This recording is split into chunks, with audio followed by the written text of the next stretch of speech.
Ladies and gentlemen, good morning. Cities. Cities have been described as our greatest invention, and cities are our future. Why? Well, cities develop 90% of global wealth, but they also create 70% of global emissions, carbon emissions. So they hold the key to our future.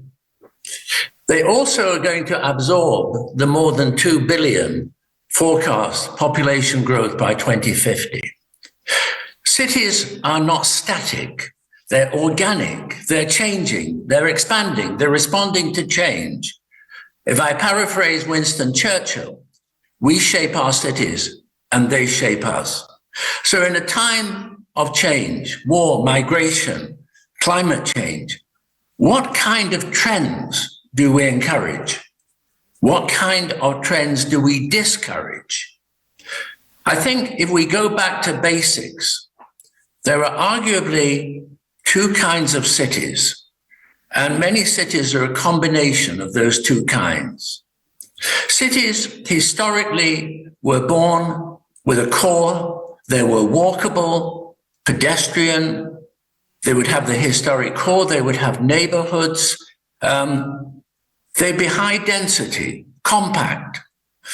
That doesn't mean to say they're necessarily high rise, like New York. They can be medium rise. London is a typical example. Paris. They abound. And the Ukrainian cities are on the same model historically. But then there's a more recent kind of city, which is the sprawling city, which is generated by the car. And Moses, that you referred to earlier, his policies were born out of the idea that the city of the future was going to be car-borne. It would consume nature, it would consume land, it would be low density. That, not surprisingly, is now called into question. And many of our cities historically have the core, and then as a hybrid, they expand into a car-borne city along highways. So if there are these kinds of different cities, how do we analyze them? If we take emotion away and we just think statistically, the compact city consumes half the energy of the sprawling city. There's a recent map of the area, the East Coast. And if you look at that map, there's a graph. The high carbon areas are mostly red and orange. The lowest carbon imprint is dark green. If you look at that map, which is the East Coast of America, it's mostly red and orange, high carbon. There's one dark green splodge right on the coast, and it's Manhattan. And it's the lowest carbon, it's the high rise, high density. Most people walk to work, maybe they arrive by ferry or train, or they live locally, high quality public transport. If you say, well, okay, I take all that away, what in the market are the most popular cities where people want to visit or live? Every time there's an analysis, it could be Forbes, it could be a travel magazine, it could be a popular magazine, it could be a serious consultancy. The top 10 cities where people want to visit, live, work, are compact on 3 continents consistently. If we think about health, the walkable city is healthier than the drivable city. It has neighborhoods. And if there are 3 keys to longevity, long life, it's the exercise, it's the social condition, and it's diet. The compact city with its neighborhoods combats loneliness, which is also a killer. If we just think in terms of conserving nature and biodiversity, the compact city encourages nature. And those cities which have established a green belt, like London, for example, are compact and walkable. What is the essence of a city? If we analyze it, you could say, well, it's many, many buildings, a huge number of buildings. But what binds those buildings together? What is the urban glue? It's the infrastructure. The infrastructure of connectivity, the boulevards, the streets, the alleys, the public squares, the public transport, the bridges, the terminals.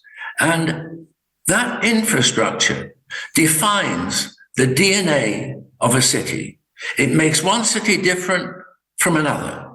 It's the difference between a beautiful city or an ugly city.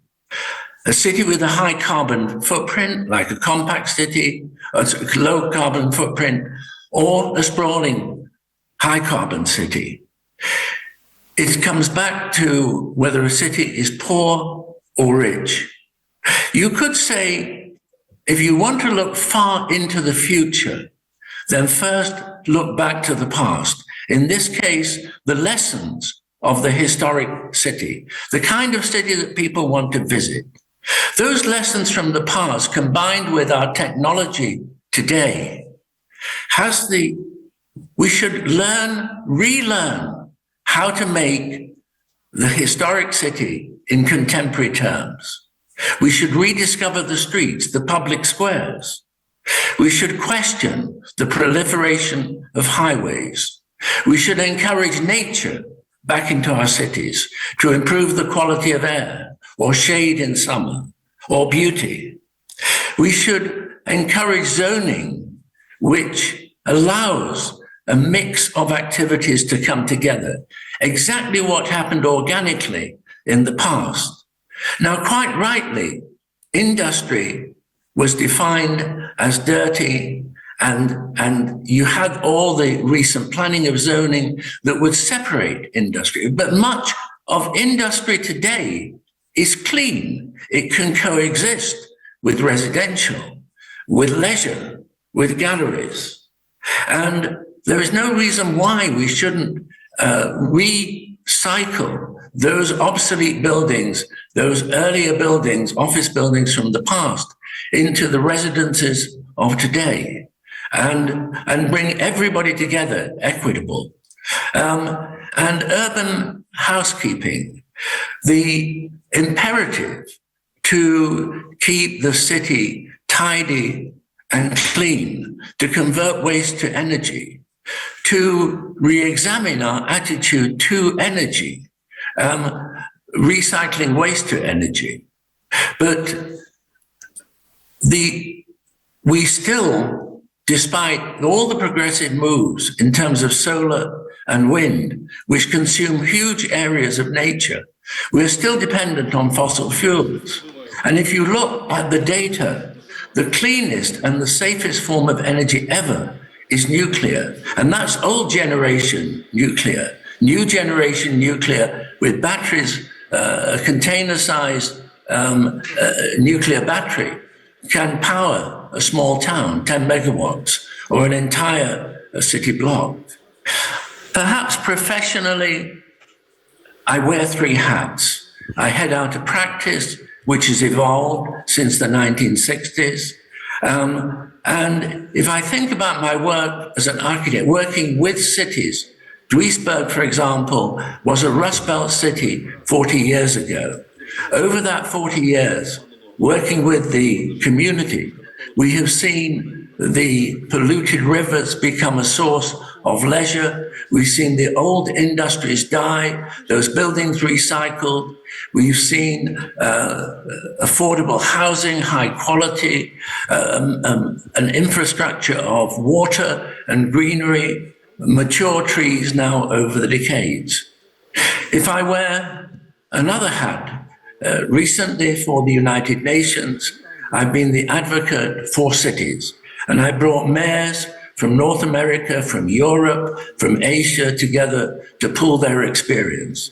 And it was from that experience, bringing together the mayors, that I was approached by the mayor of Kharkiv. And he asked for my help.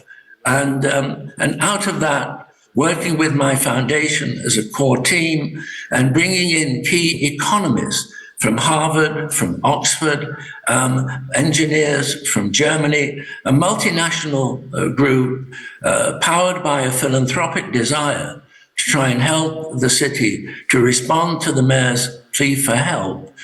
We created, working with that community, an extraordinary urban plan, a master plan, a blueprint for the future. And it was interesting, many people would say to me, but how can you be working with Kharkiv in a time of war and horrific destruction? And my answer was, the London that we enjoy today is a product of a master plan, the Abercrombie so-called by its author, commissioned by the government at the height of World War II, 1943-44, some of the darkest years of the war. And the London that we enjoy today, with the green belt which protects it, which stops it sprawling, consuming nature, the neighborhoods, the high streets, the leisure, all of that is rooted in a master plan that was conceived at the height of World War II.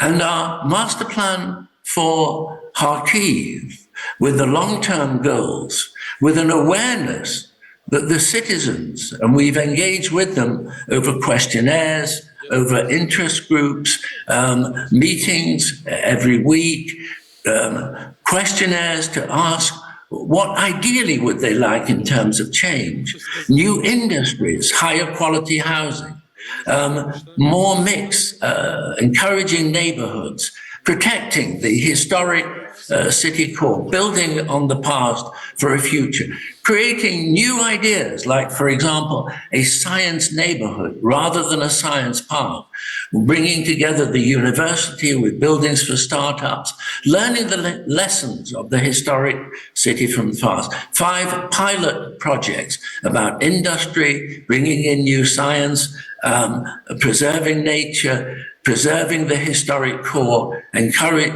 And we have 2 international competitions which have grown out of that with a very, very powerful local participation.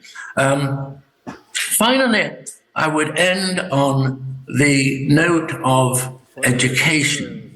There is so much information, there is so much data about what we should be doing in terms of creating the ideal city out of the opportunities for change.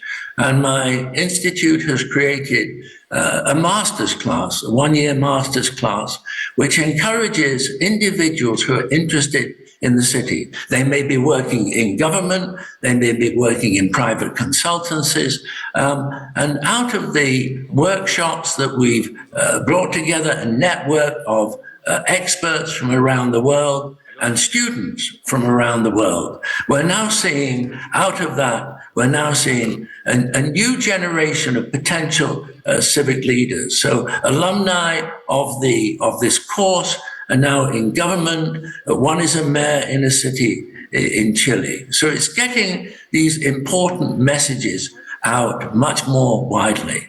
So in the very, very brief opportunity to share some reflections on the future of cities and the core interests of the Forbes event that brings you all together, I wish you a great event and a great day. Thank you so much.